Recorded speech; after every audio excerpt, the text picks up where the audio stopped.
जय श्री कृष्ण। आज जानकारी लेकर आए हैं नवरात्रि के ऊपर की नवरात्रि में जैसे कि चैत्र नवरात्रि आ रही है तो साधना कैसे करना है, किस तरह से आपको लाभदायक होगी, इस विषय पे आज बात करेंगे। सबसे पहले तो हम बात करते हैं हवन की।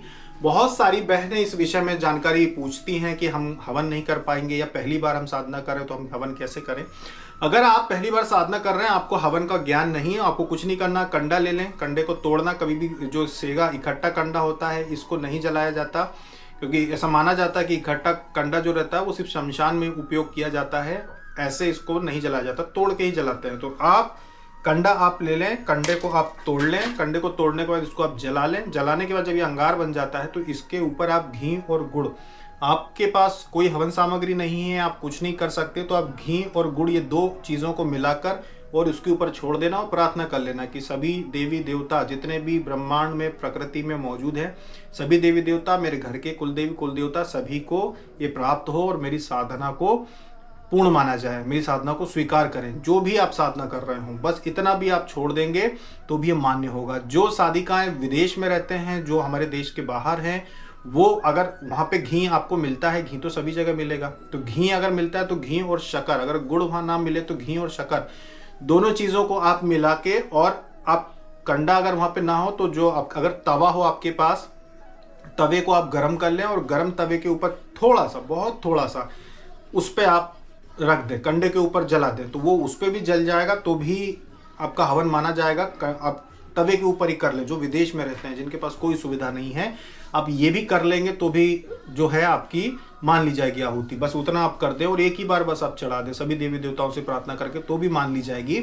हवन के लिए ज़्यादा चिंता न करें। इसके अलावा जो भारत में रहते हैं मंदिर में जाके दान कर सकते हैं। 51 रुपये का हवन के लिए किसी भी मंदिर में जाके आप दान कर सकते हैं। या फिर हवन के छोटे छोटे पाउच आते हैं बाजार में, 30-40 रुपए के पाउच आते हैं, वो ले आके आप किसी भी मंदिर में दान कर दीजिए तो भी आपका हवन की जो है पुण्य है वो मिल जाएगा।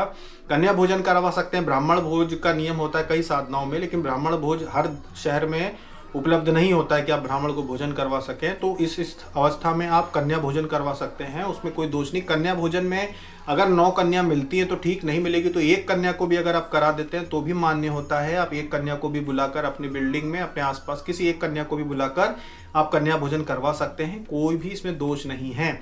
जब भी आप नवरात्रि में साधना करते हैं, एक बात ध्यान रखना कि स्त्रियां खास करके, क्योंकि देवी शक्ति से संबंध रखती हैं, बहुत जल्द उनसे देवी प्रसन्न हो जाती हैं, तो जब आप साधना करें तो अपनी मनोकामना प्रतिदिन बताना है आपको, क्योंकि स्त्रियों की जो मनोकामना होती है उसे सुना भी जल्दी जाता है।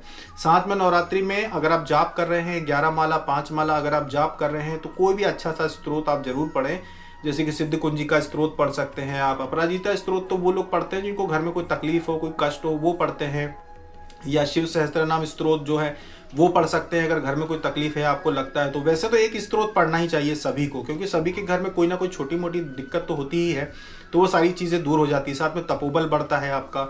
और नवाण मंत्र की जो साधना कर रहे होंगे अभी, या महालक्ष्मी योगिनी साधना कर रहे होंगे, ये लोग भी ये कर सकते हैं कि आप चाहें तो सिद्ध कुंजी का स्त्रोत पढ़ सकते हैं, बहुत अच्छी बात है। नवाण मंत्र का जप भी कर सकते हैं। चाहे आपने महालक्ष्मी योगिनी साधना आप कर रहे हैं तब भी आप नवाण मंत्र का जप कर सकते हैं, वो भी आपको लाभ देगा, आपको तपोबल बढ़ाएगा। ये सारी चीज़ें आप कर सकते हैं, इसमें कोई भी दोष नहीं है। अच्छे स्त्रोत पढ़ने से घर का वातावरण भी अच्छा होता है। जिनके घर में कोई तकलीफ हो कि भाई आपको साधना करने को नहीं मिल सकती है कि आप बैठ के साधना करें, या फिर ऐसा कोई माहौल नहीं है आपके घर में, तो आप मन में जाप कीजिए।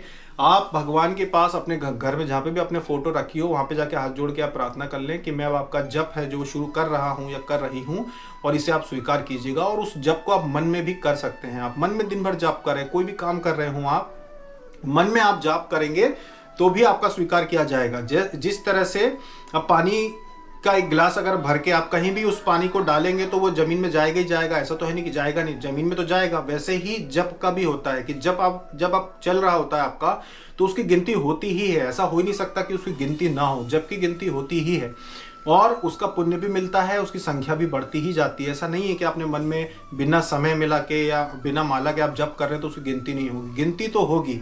एक बात का ध्यान रखना कि जब आप शुरुआत में जब करते हैं तो कई अनुभव होते हैं, बहुत लोगों को चिड़चिड़ापन होता है, बहुत लोगों को गुस्सा आता है, या लोग किसी भी घटना से खुद को जोड़ लेते हैं कि भाई छोटी मोटी कोई दुर्घटना हो गई तो क्या मैं जप कर रहा था इस वजह से हुआ है।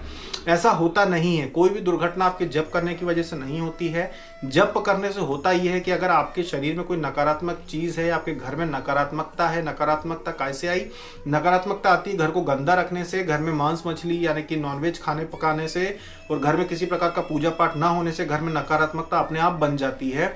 तो ये नकारात्मकता कोई भूत प्रेत नहीं होता, बल्कि नकारात्मक ऊर्जा होती है जो आपके घर में, क्योंकि ऊर्जा दो प्रकार की होती है आप जानते हैं, एक होती है सकारात्मक, एक होती है नकारात्मक। एक होती है सूर्य से संबंधित, दूसरी होती है अंधेरे से संबंधित, तो अंधकार से संबंधित। तो जब आपके घर में कोई पूजा पाठ नहीं होती है तो अंधकार से संबंधित यानी कि नकारात्मक ऊर्जा आपके घर में वैसे भी बन जाती है, जो कि जब आप जब शुरुआत करते हैं तो वो ऊर्जा आपको रोकने का प्रयास करती है, जिससे आपको चिड़चिड़ापन आता है, गुस्सा आता है, थोड़ी बेचैनी होती है शुरुआत के 1 या 2 दिन। और जब 1 या 2 दिन में भी आप नहीं मानते हैं, जब बंद नहीं करते हैं, मन में जब करते रहते हैं या फिर माला से जब करते रहते हैं, तो ये नकारात्मकता एक ही बार में पूरी की पूरी समाप्त हो जाती है। आपके घर से पूरी की पूरी नकारात्मकता समाप्त हो जाती है और आपके ही जप की वजह से सकारात्मक ऊर्जा घर में बढ़ना शुरू हो जाती है, जो कि घर के सभी सदस्यों के ऊपर काम करती है। एक सदस्य अगर घर में यदि दुर्गा सप्तशती या शिव सहस्त्र नाम स्तोत्र कोई भी पाठ अगर एक सदस्य भी घर में कर रहा है तो उसका प्रभाव घर के सभी सदस्यों पे पड़ेगा। घर के सभी सदस्यों जो भी घर में रहते हैं, सभी सदस्यों के शरीर में या घर में कोई नकारात्मक चीज हो तो सभी के शरीर की शुद्धि हो जाती है। ऐसा जरूरी नहीं कि सब लोग करें। जैसे कुछ साधिकाएं पूछ रही थी कि हमारे घर में हमारे पति तो मानते नहीं है, अगर हम करें तो फिर वो तो मानेंगे नहीं, तो फिर कैसे करें, या हमारे घर में किसी को कष्ट है और वो तो ये सब करते नहीं है। तो भाई आपके भी पाठ करने से उनको लाभ मिल जाएगा।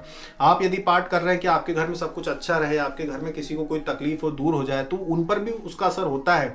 अगर आप पढ़ेंगे तो उनको भी लाभ मिल जाएगा। ऐसा नहीं है कि उनके लिए कुछ अलग से करना है, सबको बराबर लाभ मिलता है। साथ में नवरात्रि में आपको पुण्य भी काम करने चाहिए। पुण्य करने से आपकी साधना जो होती है उसमें तीव्रता आती है, तपोबल बढ़ता है। पुण्य करने से आपके बहुत सारे दोष मिट जाते हैं। पुण्य कैसे किया जाए?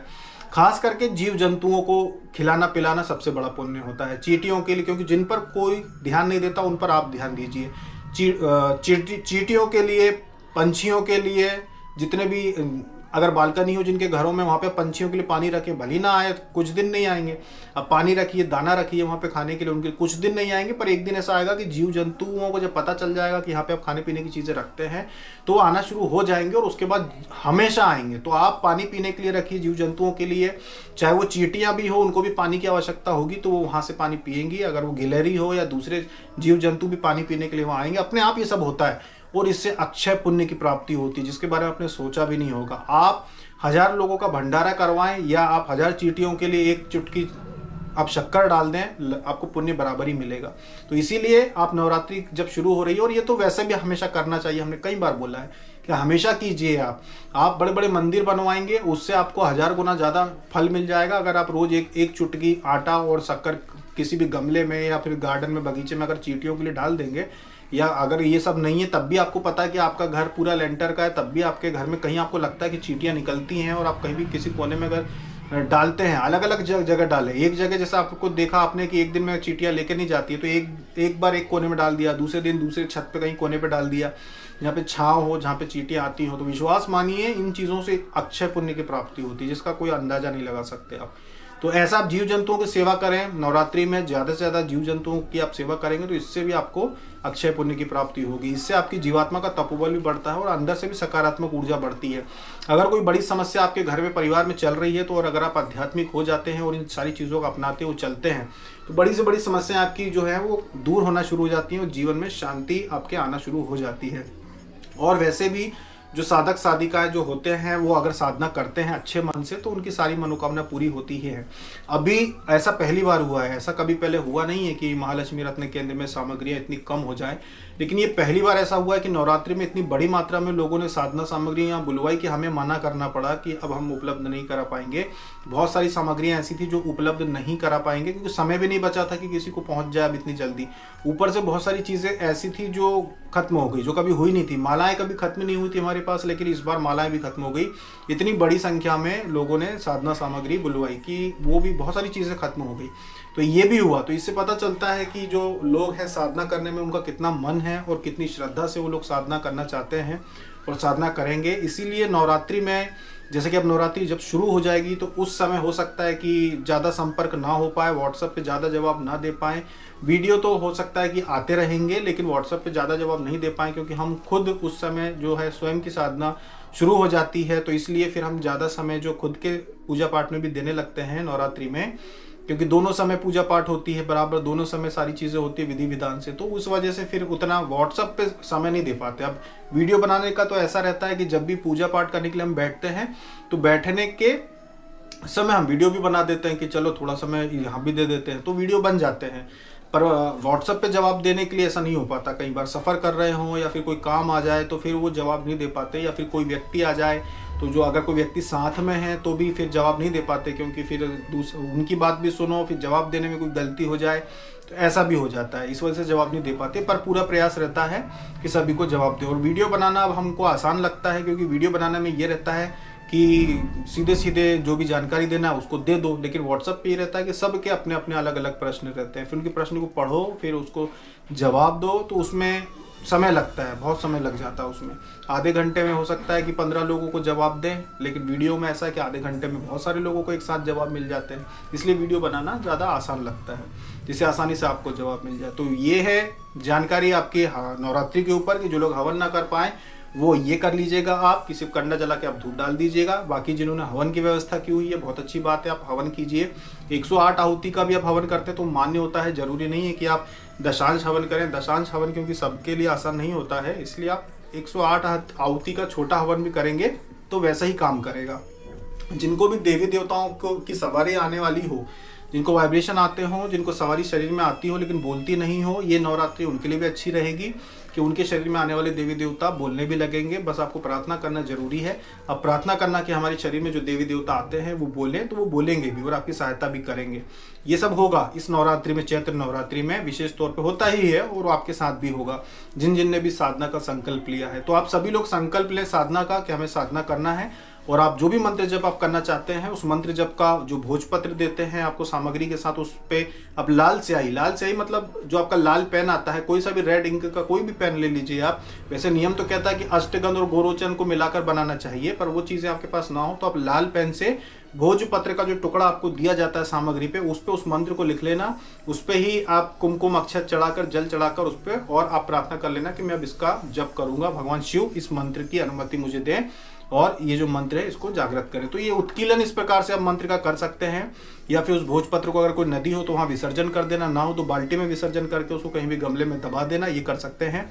काली गुटिका जो हम साथ में देते हैं उसको ऐसे सामने रखना है आपको।